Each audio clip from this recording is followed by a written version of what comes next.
Police கட்ட பஞ்சாயத்து செய்யலாமா? அதை பற்றி தான் இன்றைக்கி பார்க்க போகிறோம். 2014 உச்சநீதிமன்ற தீர்ப்பில் லலிதா குமாரி கேஸில் சொல்லியிருக்காங்க. 2014 லலிதா குமாரி கேஸில் சொல்லியிருக்காங்க, போலீஸ் ஒரு கேஸை எப்படி விசாரிக்கணும், 3 வருஷத்துக்கு மேலே தண்டனை விதிக்கக்கூடிய குற்றம் பற்றி நாம் கம்ப்ளைண்ட் பண்ணால் போலீஸ் கட்டாயம் எஃப்ஐஆர் ஃபைல் பண்ணணும். அப்படி எஃப்ஐஆர் ஃபைல் பண்ணலைன்னா நீதிமன்ற அவமதிப்பு வழக்கு தாக்கல் செய்யலாம், கண்டெம்ப்ட் ஆஃப் கோர்ட். அதே மாதிரி 3 வருஷத்துக்கு கீழே தண்டனை இருக்க குற்றம் தொடர்பாக கம்ப்ளைண்ட் பண்ணால் சிஆர்பிசி 155 படி போலீஸ் அந்த கம்ப்ளைண்ட்டை வாங்கி ஒரு சிஎஸ்ஆர் ஃபைல் பண்ணி கம்ப்ளைண்ட் கொடுத்தவங்கக்கிட்ட சிஎஸ்ஆர் கொடுத்துட்டு கோர்ட்டில் போயிட்டு உங்கள் பிரச்சனையை பார்த்துக்கோங்க அப்படின்னு சொல்லணும். இப்போது பிடியாணை வேண்டும் குற்றம், பிடியாணை வேண்டா குற்றம், காக்னிசபிள் அஃபென்ஸ், நான் காக்னிசபிள் அஃபென்ஸ். 3 வருஷத்துக்கு மேலே தண்டனை விதிக்கக்கூடிய குற்றம், 3 வருஷத்துக்கு கீழே தண்டனை இருக்க குற்றம். இது ரெண்டும் இல்லாமல் ஒரு சாதாரண பிரச்சனை, குடும்ப பிரச்சனை, பணம் கொடுக்கல் வாங்கல் பிரச்சனை, திருமணம் சம்மந்தப்பட்ட பிரச்சனை, அந்த மாதிரி கம்ப்ளைண்ட்டையும் போலீஸ் வாங்கிக்கணும். அதுலேயும் அவங்க தலையிடலாம்.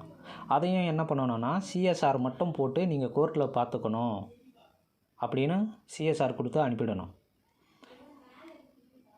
3 வருஷத்துக்கு மேலே தண்டனை இருந்தால் சிஎஸ்ஆர், 3 வருஷத்துக்கு மேலே தண்டனை இருக்கா மாதிரி இருந்தால் எஃப்ஐஆர், 3 வருஷத்துக்கு கீழேனா சிஎஸ்ஆர். இதுதான்.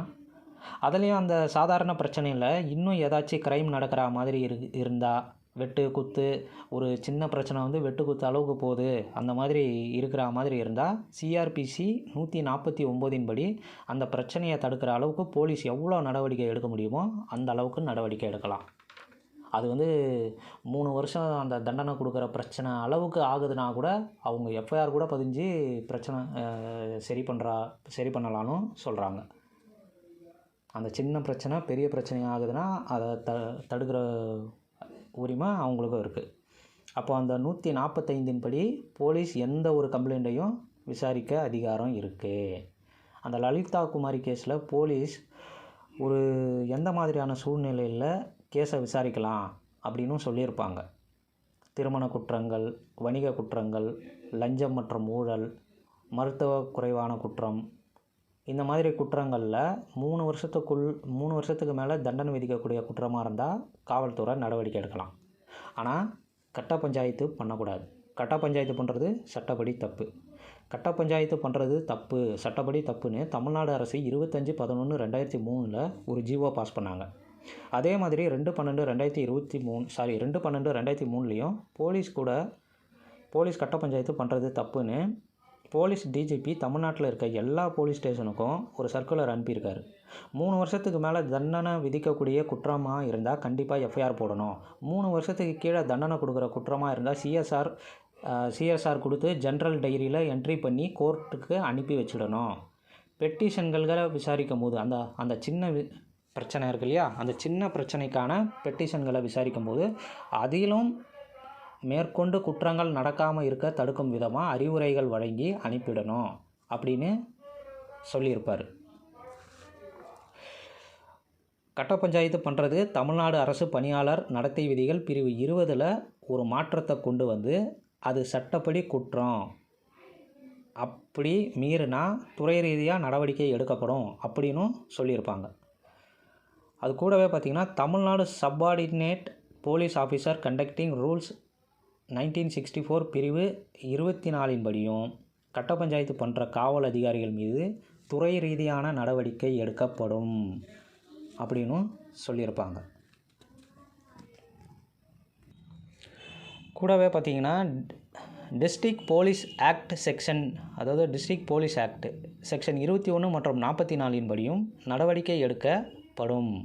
சிஆர்பிசி 166A கீழும் நடவடிக்கை எடுக்கப்படும் அப்படின்னு சொல்லியிருப்பாங்க. அப்புறம் சென்னை ஹைகோர்ட்டில் 8/3/2012 Sridhar versus state of Tamil Nadu அப்படின்ற கேஸ்லேயும், Rajendran versus state of Tamil Nadu அப்படின்ற கேஸ்லேயும் கொடுத்த தீர்ப்புலையும் சொல்லியிருப்பாங்க. இந்த சர்க்குலரில் உச்சநீதிமன்ற தீர்ப்பு, உயர்நீதிமன்ற தீர்ப்பு இதுபடி போலீஸும் சரி தனியாலும் சரி கட்ட பஞ்சாயத்து பண்ணுறது தப்பு அப்படின்னு, அப்படி பண்ணால் தண்டனைக்குரிய குற்றம் அப்படின்றத சொல்லியிருக்காங்க. ஒரு தனி மனிதனும் சரி, அரசு ஊழியர்களும் சரி, போலீஸும் சரி யாராக இருந்தாலும் கட்ட பஞ்சாயத்து பண்ணுறது சட்டப்படி தப்பு அப்படின்னு சொல்லியிருப்பாங்க. இந்த ராஜேந்திரன் விசஸ் ஸ்டேட் ஆஃப் தமிழ்நாடில் நான் சொன்ன அந்த சர்க்குலர் தீர்ப்பு எல்லாம் ஒரே பிடிஎஃபாக கம்பைன்டாக இருக்கும். நான் அதை கொடுக்குறேன். இந்த சர்க்குலர், உச்சநீதிமன்ற தீர்ப்பு, உயர்நீதிமன்ற தீர்ப்பு எல்லாத்தையும் கீழே கொடுக்குறேன். நீங்கள் படித்து பாருங்கள். படித்து பார்த்து இதையும் நீங்கள் தெரிஞ்சுக்கங்க. நான் ஏதாச்சும் தப்பாக சொன்னால் கூட நீங்கள் கொஞ்சம் திருத்துங்க. எனக்கு தெரிஞ்சதை நான் சொல்கிறேன். அதேமாரி உங்களுக்கு ஏதாச்சும் எனக்கு தெரியாதது சொன்னீங்கனாலும் நல்லாயிருக்கும். உங்களுக்கு ஏதாச்சும் தெரிஞ்சதுனாலும் சொல்லுங்கள். தேங்க்யூ.